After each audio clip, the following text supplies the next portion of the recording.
Chapter 17. Garth Tucker's family owned a construction company that built cheap motels along interstate highways. Garth's father inherited the company from his father and had a reputation of being a shrewd businessman. It therefore came to as no surprise when he hired Clifford Nance to defend his son. Clifford Nance was perhaps the finest criminal defense lawyer for miles around. Theo had watched him in court many times, most recently in the murder trial of Pete Duffy. When Clifford Nance was in trial, the charges were serious, and the accused had plenty of money to hire the best. At 9 a.m. on a Wednesday morning, Nance sat at the defense table with young Garth next to him. For the occasion, Garth wore a dark suit and tie, and had evidently just been to the barber shop. He was a handsome young gentleman who looked as though he was not capable of committing any crime. His father sat behind him. Judge Gantry was on the bench, shuffling papers and working his way through a crowded docket.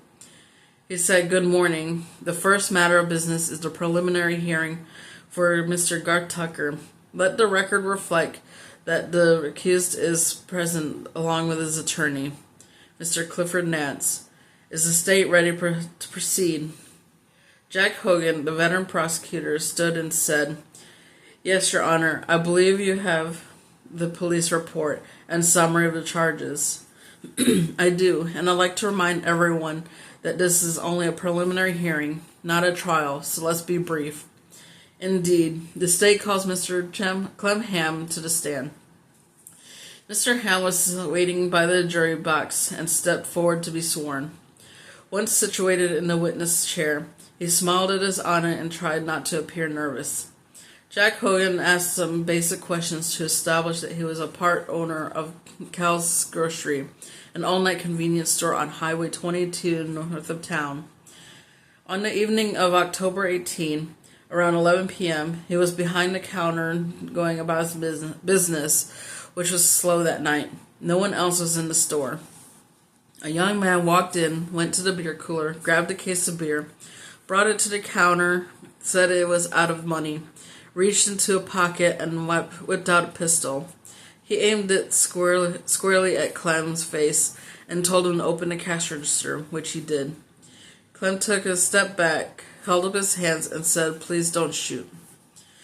"Do you see the man with the gun in his courtroom?" Hogan asked. "Right there," Clem said, pointing at Garth. "What happened next?" He grabbed the cash, stuffed it in a pocket, picked up the beer, and as he was leaving, he pointed the gun at my nose and pulled the trigger. I almost fainted. Warm water hit me in the eyes. He laughed and said, "Bang, bang. Don't call the cops or I'll blast you again." "And what did you do next?" "What did you do then?" "Well, for a second or two, I was too scared to move, so I just stood there.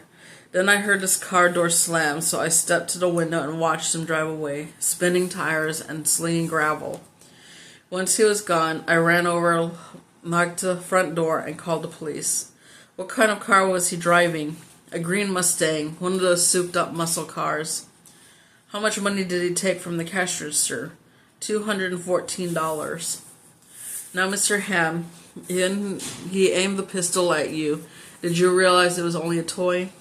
"No, sir, not at all. The thing looked real, and I was scared to death. I thought I was a dead man. I mean, my heart froze, and I couldn't breathe for a moment or two." Hogan stepped to the table below the bench and picked up a pistol in a plastic bag. He slowly removed it and handed it to Clem. "This look familiar?" Clem took it, examined it, and said, "This looks just like the one that he aimed at me." "Thank you." Hogan took a pistol and placed it back in the table.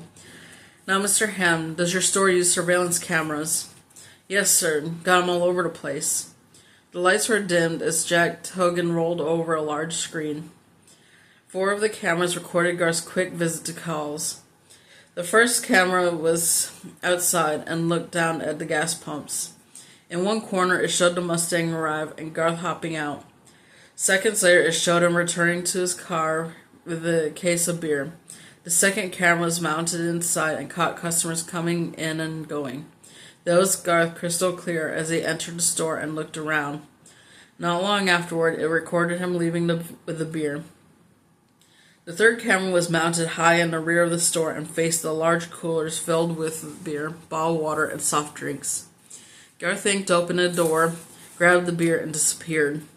The fourth camera was hidden above the cash register and, in vivid detail, showed him put the beer on the counter, pull out the pistol, say something to Clem, grab the cash, then aim and pull the trigger. What kind of idiot robs a store with such heavy surveillance?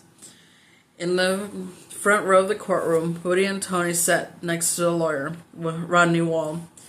They would not participate in the preliminary hearing, but Mr. Wall wanted them there anyway. It was important to see the evidence the state had at its disposal. As Clem described each video, Rodney Wall leaned over to Tony and whispered, "This guy is a moron." Tony nodded his agreement and whispered, "His claims he was drunk and didn't know what he was doing." Mr. Walsh shook his head. None of the videos revealed any trace of the Lambert boys in the car. The lights were turned on and Clem Ham stepped down. The next witness was a detective in a dark suit.